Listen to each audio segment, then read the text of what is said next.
Sobat melanjutkan kisah keris Naga Sasra dan Sapu Inten untuk sobat semua. Selamat menikmati. Salam sejahtera dan bahagia untuk Anda keluarga.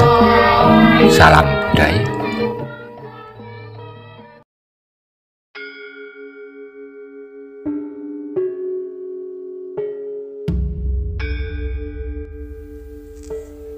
Pada episode sebelumnya dikisahkan, Galunggung mengamuk tak terkendalikan setelah berubah akal pikirannya karena meninggalnya Sawung Sariti, hingga semua impiannya menjadi buyar.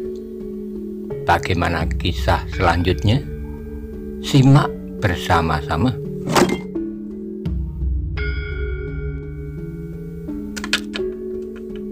Nah, katanya kau juga sudah berkhianat seperti Aryo Saloko. Kalau demikian akulah tinggal satu-satunya orang yang setia kepada Sawung Sariti dan setia kepada cita-citanya mempersatukan tanah perdikan Banyu Biru dan Pamingit. Ki Ageng Lembusoro sendiri pun sudah tidak setia lagi. Kalau begitu semua harus aku lenyapkan. Aryo Saloko, Lembusoro dan monyet bongkok yang sudah dibebaskan dari Demak itu. Galunggung, teriak Nyai Ageng Lembusoro, kau sudah gila. Tetapi Galunggung tertawa terus. Di antara derai tawanya ia berkata, kalian perempuan-perempuan ini pun akan aku bunuh pula, sebab kalian tidak mau menunjukkan di mana Aryo Saloko berada. Jangan mengigo, potong Nyai Ageng Lembusoro. Tetapi hatinya pun menjadi bergetar juga. Nyai Ageng Gajah Soro menjadi gemetar. Galunggung agaknya telah benar-benar kehilangan pikiran wajarnya, dan ketika pedangnya itu diayun-ayunkan, bergetarlah setiap dada orang yang melihatnya. Beberapa orang menjadi menggigil dan yang lain menjadi lemas tak berdaya. Kalian tak akan dapat lari. Kalau kalian mencoba melompat keluar, aku akan dapat mengejar kalian dan kalian akan aku bunuh satu persatu, satu demi satu. Kembali suara tertawanya membelah ruangan Banjar Desa yang tidak terlalu lebar itu. Galunggung, kata Nyai Ageng Lembusoro. Namun suaranya sudah agak gemetar. Kau telah mengkhianati Ki Ageng Lembusoro, kepala daerah perdikanmu. Akan aku bunuh dia, sebab orang itu tidak setia kepada cita-citanya. Kenapa tidak dibunuhnya Aryo Saloko? Dan kenapa dibiarkannya Gajah Soro itu kembali pengkhianat, teriaknya. Nyai Ageng Lembusoro tak dapat berbuat apa-apa lagi. Galunggung telah menjadi gila dan tidak dapat mendengarkan kata-katanya. Karena itu ia pun menjadi semakin ngeri, apalagi ketika kemudian setapak demi setapak sambil tertawa berkepanjangan, Galunggung melangkah maju. Tak ada gunanya kalian lari. Tetapi perempuan-perempuan itu memekik-mekik dan mereka menghambur keluar dari ruangan itu. Beberapa orang yang masih sadar mencoba menarik tangan Nyai Ageng Lembusoro dan Nyai Ageng Gajah Soro sambil berbisik, selamatkan diri Nyai Ageng berdua. Oh, teriak Galunggung, kemana kalian akan menyelamatkan diri? Nyai Ageng Lembusoro dan Nyai Ageng Gajah Soro benar-benar tak melihat jalan untuk menyelamatkan diri. Agaknya mereka berdualah yang pertama-tama harus dibinasakan. Karena itu mereka pun menjadi ketakutan dan gemetar, sehingga keduanya menjadi saling berpegangan dengan eratnya. Namun di antara perempuan-perempuan itu tidaklah semua menjadi ketakutan dan kehilangan akal.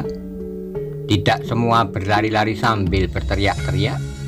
Ketika Galunggung benar-benar tak dapat mendengarkan kata-katanya Ageng Lembusoro, dan ketika ia melangkah maju setapak demi setapak, maka tanpa berjanji tampillah dua orang gadis berdiri tegak dengan tenangnya di hadapan dan membelakangi Nyai Ageng Lembusoro dan Nyai Ageng Gajah Soro. Keduanya adalah Roro Wilis dan Endang Widuri. Maka terdengarlah bisik Roro Wilis perlahan, tenangkan hati Nyai, akan aku coba mencegah perbuatan orang itu. Nyai Ageng Lembusoro dan Nyai Ageng Gajah Soro terkejut. Bahkan Galunggung yang gila itu pun terkejut melihat ketenangan dua orang gadis itu.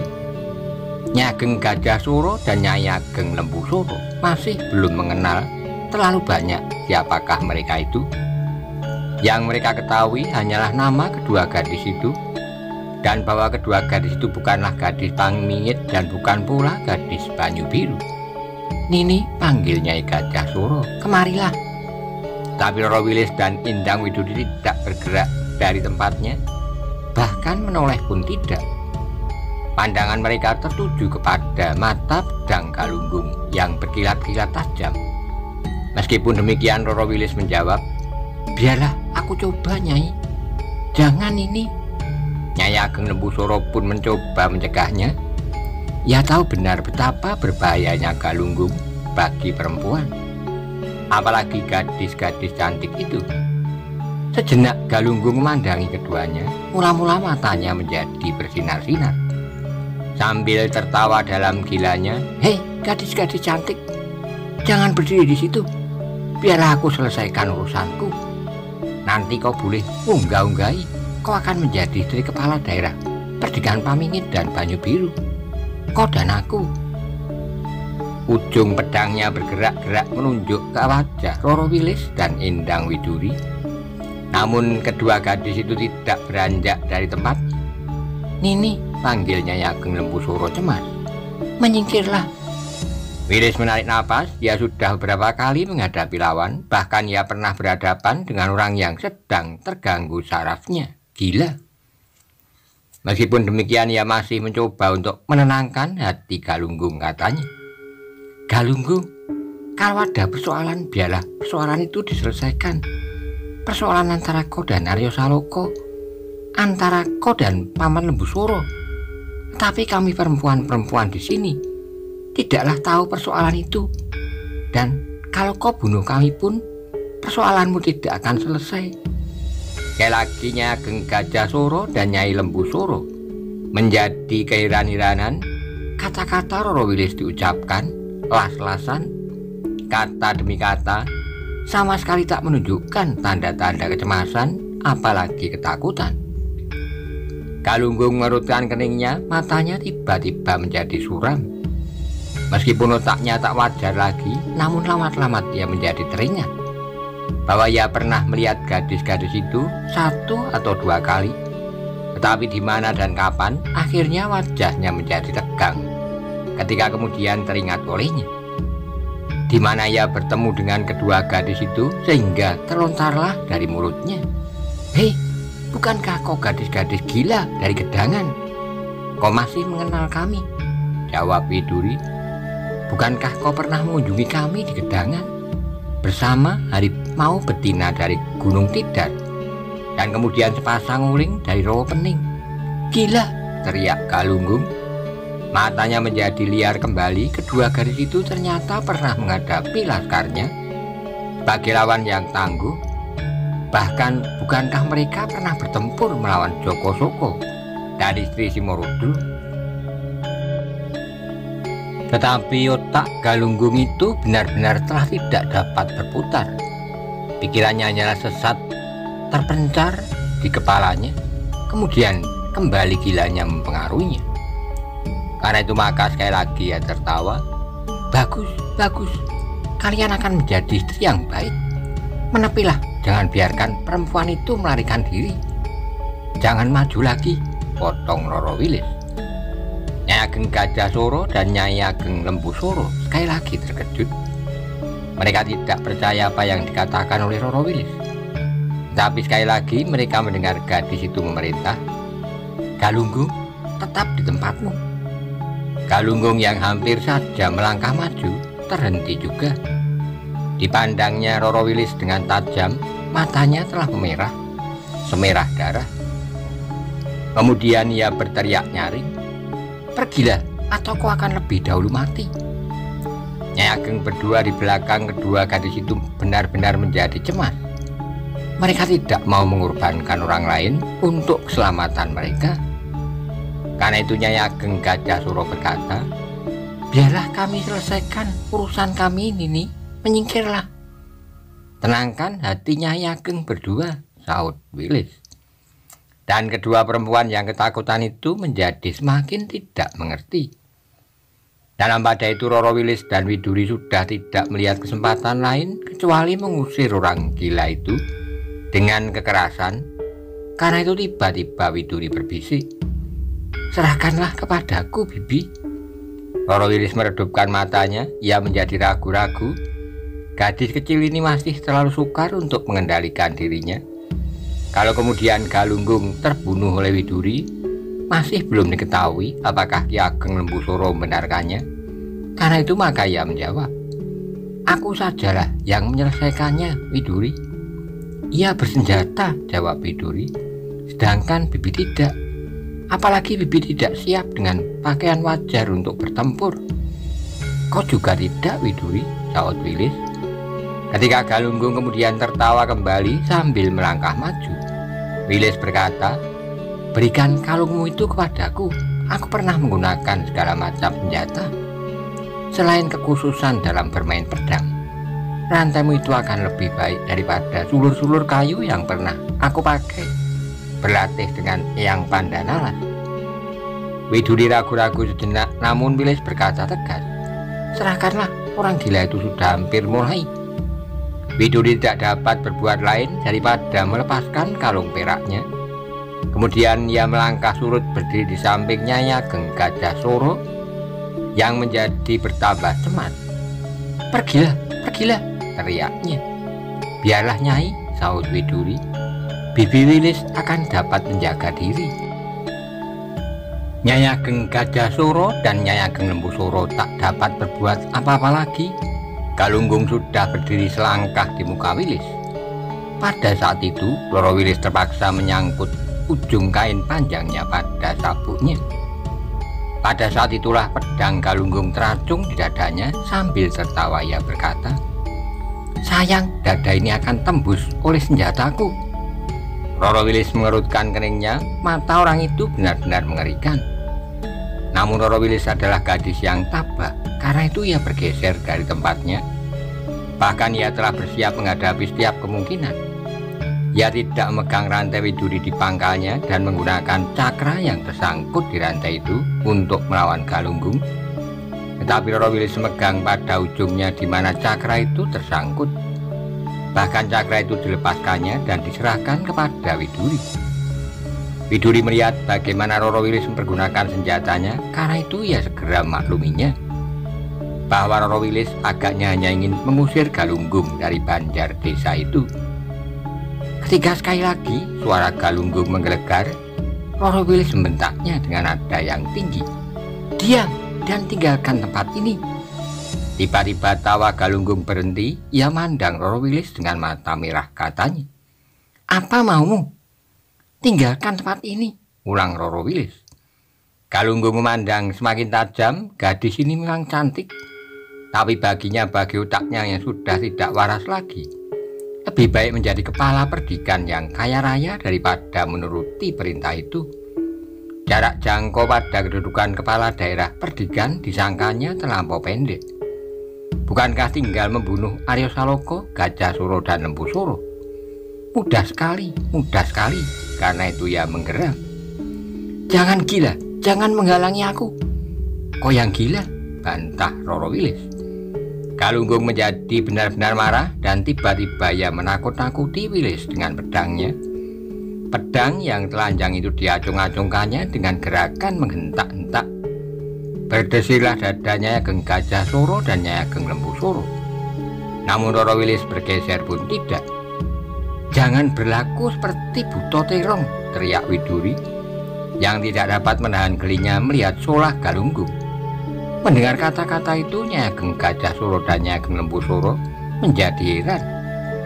Galunggung yang marah dalam kegilaannya itu dianggap sebagai suatu pertunjukan yang mengasihkan oleh gadis ini.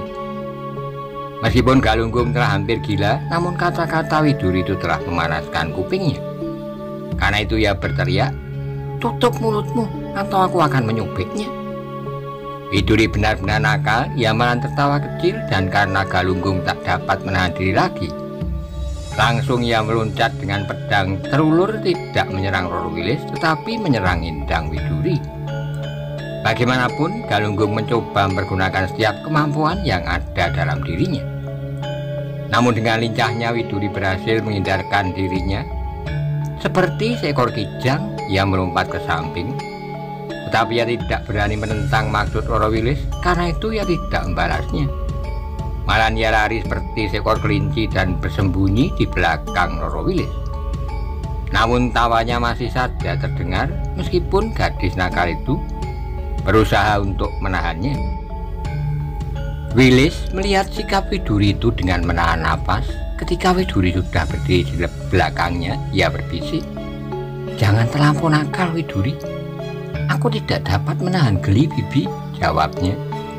Namun ia tidak berani lagi mengganggu orang gila itu. Galunggung telah benar-benar menjadi marah. Pedangnya kemudian diputar-putarnya di atas kepala. Sambil berteriak-teriak ia melompat menyerang Roro Wilis. Namun Roro Wilis sudah bersedia. Dengan cepatnya ia meloncat ke samping. Kemudian rantai di tangannya pun diurainya.